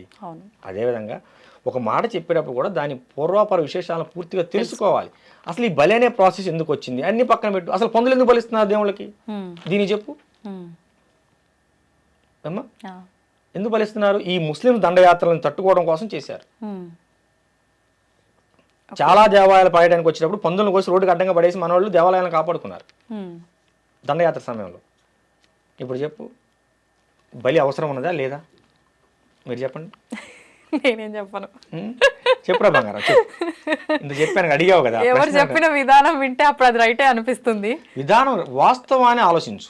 విధానాలు రైటు రాంగ్ మనకొద్దు, మనం విశ్లేషణ చేయొద్దు, మనం వాస్తవంగా మాట్లాడుకుందాం. మనం ఈ ఎత్తులో కూర్చోవాలంటే కుర్చీ అవసరం. అవును. ఇంతకంటే తక్కువ కూర్చోవాలంటే పీట అవసరం. ఏమీ లేకపోతే కింద కూర్చుంటాం. మనం ఈ హైట్లో కూర్చున్నాం అంటే మన కింద ఏదో వస్తువు ఉందనే కదా అర్థం. అంతే. ఏమీ లేకుండా మనం ఇంత హైట్లో ఎలా కూర్చున్నాం? అలాగే ఏమీ లేకుండా మన పూర్వీకులు ఒక విధానాన్ని ఎందుకు ప్రవేశపెడతారు? కరెక్ట్. అంత పిచ్చోళ్ళ పూర్వీకులు. వాళ్ళు వేల సంవత్సరాలు కట్టిన దేవాలయాలే వాటిని ఎట్ట దించాలి, అట్లా రిపేర్ చేయడానికి కూడా చేత కావట్లేదు మన వాళ్ళు చాలా మందికి. అవునా? మన పూర్వీకులు పిచ్చివాళ్ళ. కనుక ఇప్పుడు నువ్వు మాంసాహారం ప్రస్తావన తెచ్చావు కనుకమ్మా నీకు ఇంత చెప్పవలసి వచ్చింది. ఎందుకంటే వాస్తవంలోకి రండి. అసలు వాస్తవం మాంసాహార విధానం అనేది లేకపోతే మన శాస్త్రంలో బలిమంత్రం ఎందుకున్నది చెప్పు ఏమ్మా? జంతు బలి మంత్రం అని క్లియర్గా ఎందుకున్నది చెప్పు. కనుక కొంతమంది అలా చెప్పుకుంటూ బ్రతికిపోతుంటారు, వదిలేయటమే. మనం ఒక విషయాన్ని మాట్లాడినప్పుడు దాని పూర్వపరాలన్నీ తెలుసుకొనే అంతే మనం దాని నుంచి మాట్లాడాలి, లేకపోతే మాట్లాడకూడదు. అది తప్పు. మొదటిసారి మీరు ఇంటర్వ్యూ ఇచ్చారని చెప్పి విన్నాను. అది కూడా మా ఛానల్లోనే ఫస్ట్ ఇంటర్వ్యూ నేను చేయడం నిజంగా చాలా సంతోషంగా ఉంది. మన ప్రేక్షకుల కోసం ఏదైనా ఒక మంచి విషయాన్ని, అది మన సనాతన ధర్మం గురించే కావచ్చు, ఏదైనా గొప్ప విషయం చెప్పాలి అని అంటే ఏం చెప్తారు? మన సనాతన ధర్మంలో తల్లి ప్రతి విషయం కూడా గొప్ప విషయమే. మన ఋషి సంప్రదాయం, మహర్షి సంప్రదాయం, మన సంప్రదాయాలు ప్రతిది కూడా చాలా గొప్పదే. మీకు విషయం తెలుసా? ఇతర దేశాల్లో ఆవు పిడకలని ఆన్లైన్లో పెట్టి అమ్ముకుంటున్నారు, కొబ్బరి చెప్పలను అమ్ముకుంటున్నారు, వేప పుల్లలను అమ్ముకుంటున్నారు, గంజిని అమ్ముకుంటున్నారు, బియ్యం అన్నం రాసినట్టు గంజిని అమ్ముకుంటున్నారు. మన వాళ్ళు అవన్నీ మోటి అని చెప్పి ఎవడో తీసుకొచ్చిందని ఆ పిజ్జాలు బగ్గర్లు తిని క్యాన్సర్ పేషెంట్లు అవుతున్నారు. ఇది గమనించాలి. ఇప్పుడు రేపు 5వ తారీఖున మన విజయవాడ దగ్గర హైందవ శంకారామం జరుగుతుంది. హైందవ శంకారామం ముఖ్య ఉద్దేశం ఏంటి? మన దేవాలయాలు మన హక్కు. ఇప్పుడు మన దేవాలయాలు మన హక్కు. లంకలో సీతమ్మ గారు కనుక రావణాసుడు చెరలో ఎలా అయితే ఉన్నదో అలా మన దేవాలయాలు రాజకీయ నాయకుల కబంధస్థాల్లో ఉన్నాయి. వాళ్ళకి ఏటీఎం సెంటర్ లాగా మారిపోయాయి. మన ధర్మం, మనకి వేల కోట్ల రూపాయల ఆదాయం వచ్చే మన దేవాలయాలు ఉండగా మన పిల్లలు క్రిస్టియన్ కాన్వెంట్ స్కూల్లో చదువుతున్నారు. అది మన దౌర్భాగ్యం. ఇప్పుడు తిరుమల తిరుపతి దేవస్థానం అనేది మన కంట్రోల్లో ఉంటే తేలిగ్గా ఒక 100 నుంచి 1000 విద్యాలయాలు కట్టి మన పిల్లలకు మనం ఉచితంగా హై లెవెల్లో హై క్వాలిటీ ఎడ్యుకేషన్ అందించవచ్చు. తిరుమల కావచ్చు, శ్రీకాళహస్తి కావచ్చు, శ్రీశైలం కావచ్చు, విజయవాడ కావచ్చు, ఏమ్మా ఇలా ఎన్ని దేవాలయాలు, కాణిపాకం కావచ్చు, మన అన్నీ కూడాను మనకి కామధేనువులమ్మ మన దేవాలయాలు. మన భక్తులు పిచ్చోళ్ళు, ఎన్నిసార్లు చెప్పినా వినరు. హుండీల్లో కానుకలు వేయొద్దు నానా అని ఎన్నిసార్లు చెప్తామో వినరు. మన దేవాలయాలు మొత్తం వాళ్ళకి ఏటీఎం సెంటర్లు అయ్యాయి. మన దేవాలయాలు మనం నడుపుకోలేమా చెప్పండి? మన ఎన్ని దేవాలయాలు మనం పాడుపడిపోయి ఉన్నాయి ధూపదీప నైవేద్యాలు లేక. మన దేవాలయాలు సొమ్ము తీసుకెళ్ళి వాళ్ళు వ్యక్తిగత కార్యక్రమాలకి ఇతరత్ర మత ధార్మిక కార్యక్రమాలు వాడుకుంటున్నారు తప్ప మన ధర్మాన్ని భ్రష్టు పట్టిస్తున్నారు. కనుక మన దేవాలయం మనకు కావాలి, మన దేవాలయం మన హక్కు. ప్రతి ఒక్కళ్ళు కూడా దీనికోసం అందరూ కదిలి రండి. ఈ యొక్క హైందవ శంకారామ సభని విజయవంతం చేయండి. ఇది మన హక్కుగా భావించండి. ఇది మా స్వామీజీగా, ఒక సర్వజ్ఞపీఠ పీఠాధిపతిగా, ఒక యోగి నరేంద్రానంద స్వామీజీగా నేను మీకు ఇస్తున్నటువంటి పిలుపు. ఈ పిలుపుకి అందరూ స్పందించండి. వాళ్ళు 10 లక్షలు అంటున్నారు, మనం 10 లక్షలకు మించి వెళ్ళి మన యొక్క శంకారామ సభను విజయవంతం చేసుకొని మన సనాతన ట్రస్టు బోర్డును మనం సాధించుకుందాం. శ్రీమాత్రే నమః. జయ అఖిలాండేశ్వరి. శ్రీ గురుభ్యో నమః. జై గురుదేవ. శుభం. ధన్యవాదాలు స్వామి. శుభం తల్లి.